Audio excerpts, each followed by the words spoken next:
At the end of the 2025 World Championships preview for Warhammer, 500 Worlds Titus was revealed to be the first book for 40k's 10th edition and campaign, similar to Arcs of Omen, which capped off 9th edition. Prior to this show, we have gotten reveals for the captain of the Ultramarine 6 company, Farron Areos, a new Marnius Calgar in Terminator armor, a new Cato Sicarius who looks very different from his last visual rendition, a new set of Vitrix Guard which can be built into a few alternate generic characters, an upgrade sprue for the Ultramarines, a new Titus who is now the second company captain, and the Wardens of Ultramar, which features Gadriel from the Space Marine 2 campaign, Metaurus from the Italian Secret Level episode, and 4 regular human characters who have some importance in Ultramar. These were all revealed within the span of 3 months. Now, it's not like fans of every other faction have suffered a devastating famine over the course of 2025, but it's really only the Space Wolves who have gotten nearly as much stuff as the Ultramarines, and they're not the ones with the end edition spotlight. To not let this video lose focus, I'm not going to talk about the other factions or their releases unless it's concerning the Arcs of Omen or the 500 Worlds. Now, I believe that Games Workshop has made the assumption that Space Marine 2's success and the popularity of the Secret Level episode spurs not just tabletop fans, but Ultramarine fans, and this belief has been guiding the decisions we're now seeing in motion. I do not have concrete evidence of this, of course, but it might explain some of the things we're seeing. Titus, a relative newcomer to the setting, has become the face of the campaign, and his main pose looks an awful lot like that of Uriel Ventress. Metaurus' model is obviously just a previously released model with a head swap. It is also unusual for an end edition campaign to not be tied to the previous one. 7th edition ended with Gathering Storm, which most notably unleashed a Great Rift, and saw the return of Road to Guilliman. Psychic Awakening showed the effects of the previous events, as each faction puts new plans into motion. Arcs of Omen introduced Abaddon's brand new scheme, and how his conflict with the Dark Angels eventually saw them reunited with their Primarch. 500 Worlds is basically Guilliman wants his worlds back, and it's hard to see this as galaxy-shaking stuff. Games Workshop was probably aware of this, but wanted to keep some surprises in store for next year, such as the rumored Russ or Perturabo, so for now, we get Necrosaur Amantar, a Destroyer Lord rumored to be the progenitor of the Destroyer cult, who now seeks to reunite the Shards of the Nightbringer and bring back the Shattered Death God. Necrons are in my top 3 favorite factions, and they make up my biggest army, so I appreciate the feature and I don't even dislike this guy. But this is also one of those schemes that is too grand to succeed. Ynnari type shit, if you know what I mean. I actually think Vastor being vague about what his weapon was supposed to do was good for the Arcs of Omen campaign, so we have no clear idea of how grand his plan is, only that it will turn the tide of Abaddon's war on the Imperium, and we saw that that is certainly possible given the whole Great Rift thing. Additionally, Amantar is very notably not an agent of capital C Chaos, so I'm kind of worried that he'll get sidelined in the near future. His plans also make him a threat to all the other Necrons, and it's possible that the Necron civil war featured in Crusade Pariah Nexus will be forced to conclude so they can make a common enemy of Amantar. God knows where that leaves Vastor, his horde of Chaos Marine servants, and his evil fucked up Caliban that he's using as a spaceship, but I guess his plans to cede for Abute and the Alliance meet up. Previously they were on different sides of the galaxy, and now the Lion has a reason to get a lot closer to Ultramar. Here's hoping. But I get the feeling that if this is touched on, it's still not happening soon. Also, what's up with the whole Forced Tyrannic War? Wasn't there some kind of planetoid made of Tyranid biomass that was rolling into Segmentum Tempestus? Isn't that kind of concerning? Well, not enough for Guilliman, who is apparently called back Severus Agamen, the first captain of the Ultramarines, who was mentioned to have been off on a Soul Blade responding to High Fleet Leviathan in a completely different corner of the galaxy, to Ultramar, so he can get his planets back. That's weird.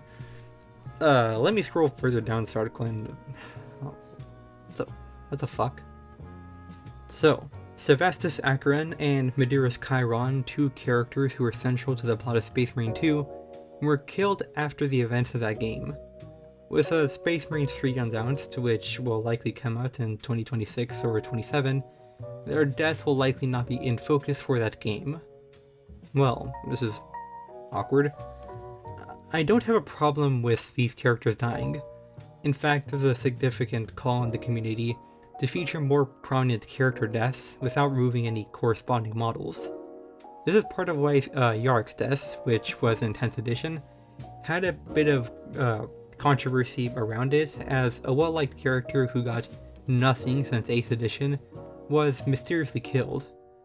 There was a feeling that Games Workshop simply wasn't interested in giving him a new model, and killed him to test the waters, see how the community reacts. From what I've seen, it seems like the community isn't too mad about the death itself, but there is frustration on why they're still keeping the cause of his death unclear. A whole crusade book for Armageddon was announced, and despite some people looking forward to answers, the book came out and Yarick's death wasn't even remotely relevant. Back to the current situation, it's similar, but the differences are pretty important. A lot of the upset comes from these characters' deaths being revealed in a Warhammer community article, when most of the reputation came from their time featured in Space Marine 2, a game that goes a long way to stand on its own. Having an understanding of 40k setting and the first Space Marine game is kind of important, but not much else is necessary. The deaths of Akaran and Chiron have taken parts of Space Marine 2's central story to the most banal medium of 40k's narrative to unceremoniously discard them. I will note that 500 Worlds Titus will almost certainly speak more on this than the Warhammer community article has, and it's not impossible for opinions to change when we get to that book. But that book no longer has the privilege of revealing this event, or the fan response that it would have received in that context. Neither does Space Marine 3, which quite frankly deserved the opportunity to cover their deaths first, more than anything else. This is where I return to my thesis sorts. Games Workshop made the assumption that Space Marine 2 fans are in equal parts 40k fans. There are certainly people who are, and I would count myself among them, but this assumption has taken them too far. The guys who like Space Marine 2 and its characters but aren't spending hundreds of dollars to play the war game are kind of getting fucked over here. I can also say for certain that the assumption that Space Marine 2 fans are Ultramarine fans is very incorrect. You'll be seeing more Dark Angels, Black Templars, Raven Guard, and even Deathwatch than Ultramarines across the multiplayer modes. The factions actually did get some stuff in 10th edition, don't get me started on the Deathwatch situation, but I've already talked about how the Ultramarines got their big release wave. When they developed that, Games Workshop probably wasn't thinking about the players of Space Marine 2, they were thinking about Saber Interactive customers.